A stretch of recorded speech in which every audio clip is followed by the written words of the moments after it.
સુરતના માંડવી તાલુકામાં યુદ્ધના ધોરણે કેનાલનું સમારકામ કરવામાં આવ્યું છે। બુધવારે કેનાલમાં ભંગાણ પડતા લાખો લીટર પાણીનો વેડફાટ થયો હતો। કેનાલમાં પાણી ફરી વળતા કેનાલ કાંઠાના ખેડૂતોનો પાક બરબાદ થઈ ગયો અને ઘર સુધી પણ પાણી ફરી વળતા ઘરવખરીને નુકસાન થયું હતું।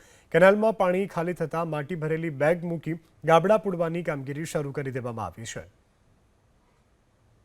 માંડવી તાલુકાના ટોગાપુર ગામે ગઈકાલે જે કાકરાપાર જમણા કાંઠાની મુખ્ય કેનાલની અંદર ગાબડું પડ્યું હતું, ત્યાં હાલ હવે જે નહેરની અંદર જે પાણી ચાલી રહ્યું હતું તે મોડી રાત્રે બંધ થઈ ચૂક્યું છે અને સિંચાઈ વિભાગ દ્વારા જે છે તે રિપેરિંગની કામગીરી છે તે શરૂ કરી દેવામાં આવી છે। ખાસ કરીને વહેલી સવારથી જ અહીં મોટી સંખ્યામાં કામદારો છે તે અહીં આવી પહોંચ્યા છે અને કામ છે તે સિંચાઈ વિભાગ દ્વારા શરૂ કરી દેવામાં આવ્યું છે। ખાસ કરીને જે જગ્યા પર ગાબડું પડ્યું હતું, દ્રશ્યોમાં જે રીતે જોઈ શકાય છે, હજુ પણ જે કેનાલની અંદર ભરાયેલું પાણી છે ત્યાં આડાશ મૂકી રેતીની માટીની જે ગુણો મૂકી અને તે પાણી રોકવાનો પ્રયાસ કરવામાં આવી રહ્યો છે અને ત્યારબાદ છે તે આ પાણી રોકાઈ ગયા બાદ જે છે તે આ જે ખાડો પડ્યો છે ત્યાં માટીનું પૂરણ કરવામાં આવશે।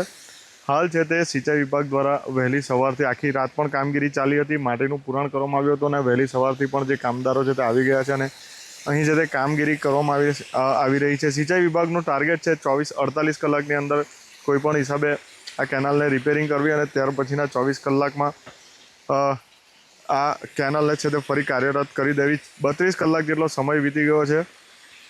ગઈકાલ રાત સુધી પાણી બંધ થઈ ગયું હતું, હવે અત્યારે વહેલી સવારથી આજથી કામગીરી શરૂ કરી દેવામાં આવી છે।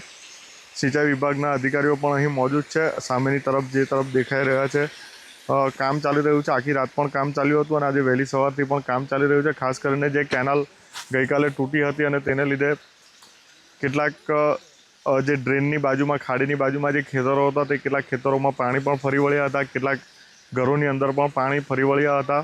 જોકે હાલ છે તે પાણી બંધ થઈ ચૂક્યું છે, લોકોએ રાહતનો શ્વાસ લીધો છે અને સિંચાઈ વિભાગ દ્વારા હાલ છે તે કામગીરી શરૂ કરી દેવામાં આવી છે।